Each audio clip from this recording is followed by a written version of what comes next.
Hello and welcome everyone. We'll be continuing the Shan-Prasad list lead code patterns by solving the single number problem. And we are given a non-empty array of integers. This is important because we know that we don't have to cover for the edge case where we have no input. We're always going to have at least one input, like we can see in the third example here.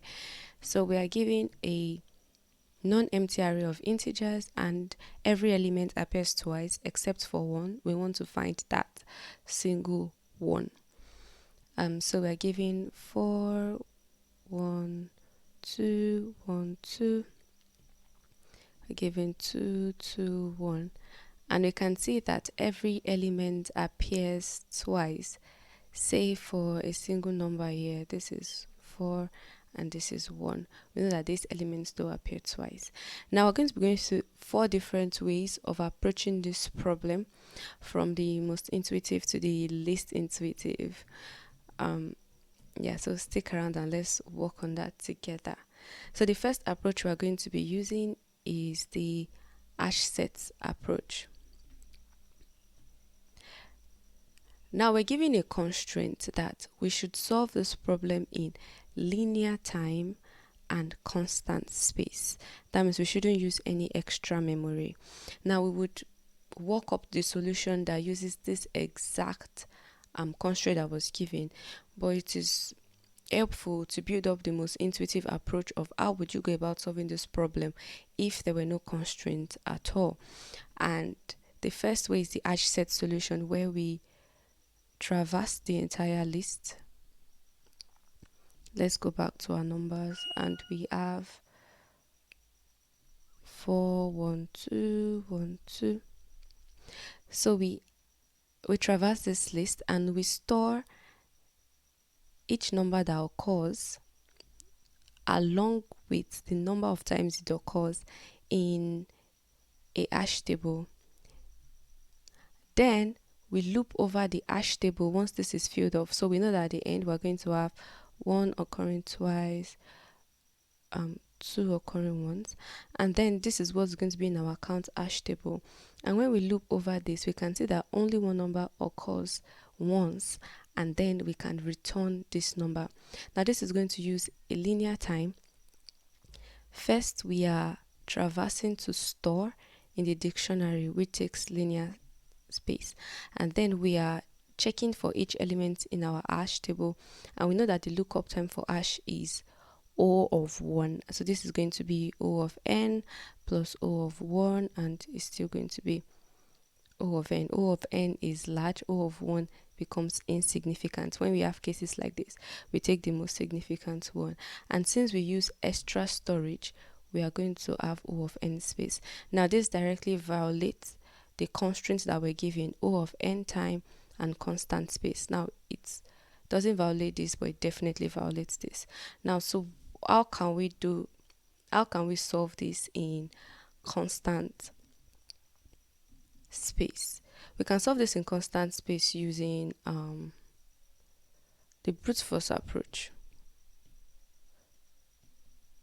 Now, as with most brute force, this won't really run on Leetcode because we know that Leetcode has really strict time efficiency, but this is how the brute force is going to work. One, we are going to loop through every item in the array, and then we're going to check if that item already exists here and the index is not the same, because if we have 4 2 1 2 1, right? So we know that when we loop over all the array here and we loop over it again, we know that it is going to start from here. So indeed 4 is going to exist, which is why we have to check that the index of I, it's not equals to the index of j. At the end, we're going to have just this singular value where, though it exists, the index at which it exists in the first loop is not equal to the index at which it exists in the second loop. For all of these, we're going to have repeated different indices, and so we can kind of tell that those exist twice. Now, the third approach is sort. This should be third. And we're going to be sorting. Oh, by the way, the brute force approach uses constant space, but it uses O of n squared time operation because we're having a double loop. So while it does satisfy this space constraint, it doesn't satisfy the time constraint. So we won't be going with that. And we know that that time is not efficient. Now we're going to sort the array whereby we have 4, 1, 2, 1, 2. When we sort, we would have 1, 1, 2, 2, 2, 2, 2, 4. And then we can check if this element is equal to this element, if this element is equal to this element, is equal to this element. Now, this is intuitive in that we know that, okay, they're only going to occur twice. So we can sort and kind of like check if they have any adjacent neighbors that is the same thing as the number we currently are. However, the sort uses O of log n. Sorting takes O of log n time, or rather n log n time operation. And if we are to, after sorting, then we have to traverse the entire element. So that's another O of n operation, but O of n log n is larger, so the time complexity is O of n log n. And the memory complexity, we know that to sort in memory, extra space must have been used. So that's also going to be O of n, or O of whatever sorts memory complexity. So this is not going to work either, but it is really good to know. And yeah, if you didn't know of this method before, this might just be good ways to just practice all of these things. They might not be handling this particular problem, but they'll be handling subsequent problems. Whereas the knowledge of using hash sets, using sorting, using brute force is always going to be yours, and you can always use that pattern anywhere else. Now, the final solution we're going to be looking at is the bit manipulation. And I'm going to tell you, this did not come intuitively to me. I had to read up about it and really study about it. And we're going to be using the XOR logical gate operator. If you are familiar with OR table, AND table, NAND table, XOR is a logic gate just like that. And the principles of logic gate, or the properties rather, is that it only returns true or I or 1 when there is only one of the options that is true. So 1 XOR 0 is going to be 1, 0 XOR 1 is going to be 1, 0 XOR 0 is going to be 0, and 1 XOR 1 is going to be 1. Now, given these principles, we know that if we have 4, 2, 1, 2, 1, then 2 XOR 2 is going to be 0, and 1 XOR 1 is going to be 0. And we also know that 4 XOR 0 is going to give us that number back. Now we're doing this in a linear time. We're running it at once, and we also do not use any extra space. So this is how we're going to be running it. We have, again, it's straightforward if you know what XOR does, but again, it's not a very popular intuitive knowledge. It has to do with a little bit of maths and maybe computer science, that knowledge. So yeah, it might not come intuitively, but this is just it. When you have 4, 1, 2, 1, we just manipulate the principles of XOR, that if a number occurs twice, if a number rather XOR itself, then it's going to result to 0, and if any number XOR 0 is going to return that number. Now, a question I asked was, okay, what about the order? Don't we need to maybe sort these numbers so that we can kind of like loop through and XOR this 0, then XOR this 0, then 0 XOR this 4, and we would have our values. But then if we even had to sort, won't that be an O of n log n operation? So can we really solve this problem in linear time, constant space? And the answer is yes. And why is this answer yes? The way XOR works is XOR doesn't actually read these numbers, right? Sorry, I keep cancelling and writing them all over the screen. But XOR doesn't read these numbers. It first converts them to their Boolean operation. And we have 4, 2, it's going to be 2, remaining 0, 2, 0, 1 rather, remaining 0, 0, remaining 1. And then we just go up. So it's going to read it as with leading zeros, right? And that's what it's going to do for all of this. It's going to do for all of this. So we can loop through. Once you go from 4 to 1, XOR gets the Boolean of this, gets the Boolean of this, XORs them and gives us the resulting Boolean. And once we go through it, XOR is going to see that it has a cumulative property which we are taking advantage of in this problem. And the cumulative property is the A XOR B is also the same as B XOR A. This is the property we're taking advantage of while traversing without sorting, right? This is the property we're taking advantage of because we know that this thing is stored in memory. This is stored in memory. So XOR will always fetch that 1 and 1 is already existing as part of the numbers that it has traversed, and then it's always going to result in 0. It doesn't matter if we have 4, 2, 1, 1, 2. While traversing, this is always going to lead back to this, that will always lead to 0. And we can be rest assured that it's a math principle, right? That all this would always cancel each other out, and when we have 0, 0 is going to give us a 4. One thing I also tried out was you can just play with the numbers individually, right? Because when we write the code, we'll be going linearly. I don't know if I mentioned, but we'll be going from 4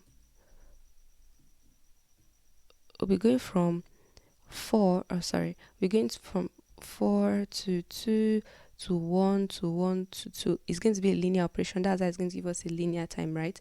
So the first thing that's going to happen is 4 is going to XOR 1, and that will lead to 5. Once we have the results, 5 is going to XOR 2, that will give us 7. 7 we XOR 1, that will give us 6. 6 we XOR 2, and that will give us 4. 5 is the result of this XOR here. 4, 1. They are the first thing in a loop, right? Now we have 5. The next number in the loop is 2. It results in 7. 7 goes to its XORs.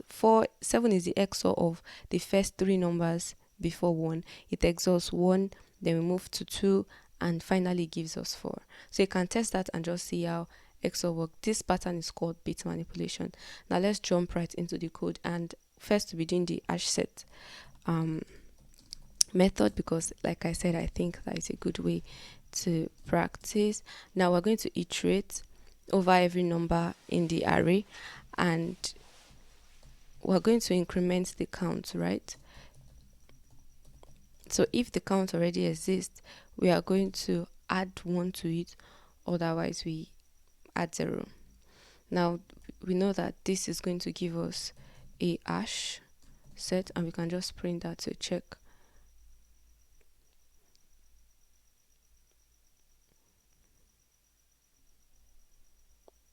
Oh shoot, is count not count? Okay, well, while that is doing its stuff, we're just going to continue. Now we have 2 is occurring twice and 1 is occurring once. This is our first number, so that's accurate. Now we can just iterate over our count, and we can say that for num in count, if count of num is equal to 1, then we can return that number, as that is the number that occurs just once. Cool. Now we're just going to submit this, and we can see that it runs. Now this is the brute force approach. I had a time limit exceeded error. I'm just going to show you. It's also going to be linked in my code solution, so you can check that out if you want. But this is basically what it looks like. We are iterating over the number, and then we're iterating again over the number and trying to check at what point do they match. And if they do match, but the index must not be the same, right? Because if the index is the same, then it can just say that okay, every number occurs twice because it has seen 4 here, seen 4 here again, then fine, they exist twice. But must check that the index does not exist, is not the same rather. And if it is just, if it is not, if it is the same, we're going to break out of this loop, because basically this is not what we want.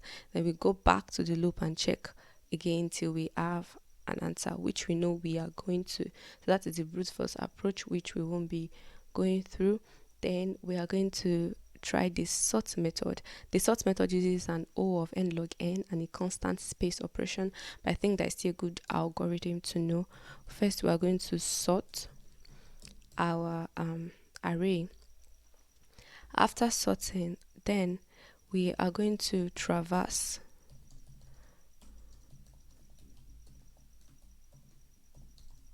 the entire array. So we're going from the first index up to the number before the last index, because we don't want to have an out of band, and we are skipping by 2. Now, why are we skipping by 2? We're skipping by 2 because let's say we have 2, 2, 1. Now sorted is going to give us 1, 2, 2. Now, if we are comparing 1 with 2, if we are comparing 1 with 2, if they do match, we don't want to move over to 2 again to compare 2 with 2. It's just repetitive, and we know that it's not going to match because it probably matches this one. So once we compare this and this, we can just jump here to the last one and compare it with the next one. I think I should use a more clearer example, or we can just continue the code and I'm just going to explain. So we can check if the current number at the index that we are, if it's not equal to the next index after it, then we are going to return that index. Otherwise, we're going to return the number at the last index. And we're doing the number at the last index because, like I mentioned, we are looping through up until but not getting to the last number. So basically we're saying, okay, stop here, the number before the last. And so we are going from 1. We are saying that okay, at index 1 we want to compare if index 1 and the index after it here, if they are the same. If they are not, they were returning 1, right? But if it happens that they are, now this is not the correct order, this is not sort, but it happens that index 1 here and index 2 here are the same. Let me just use 4, and then we have this first index, we have the second index, we have them as equal. Then we want to skip over to this one. We don't want to skip here again. This is what the 2 here is in. We're skipping over. So we skip over here, and then we check if this and this is the same. And we can see that they are, and that's where the loop ends, because we are ending in the length just before the last one. And that means the last index then must be the guilty culprit that doesn't have a partner. So yeah, this is what this code is doing. I hope that's clear. So now we're going to run and hope we didn't make any errors. Cool. And we're going to submit.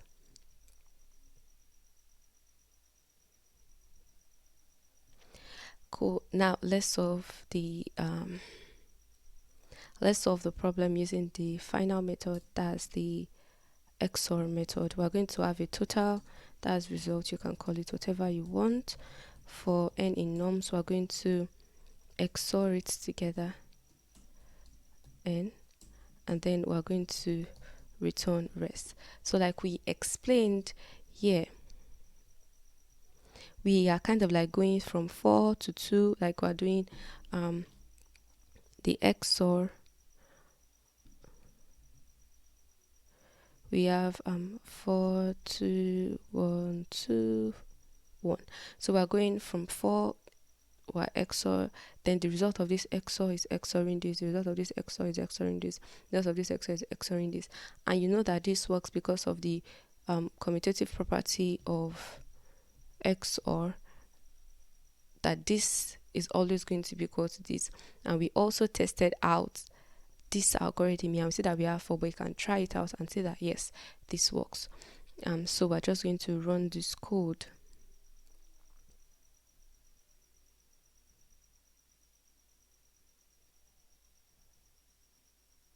And cool, we can see that runs too. We can check our submission details. Okay, this was the one that failed. We can check our submission details and look at codes that are better than ours. And yeah, that's it for this video. Thank you for sticking around. I hope you are practicing and learning. See you in the next video. Bye.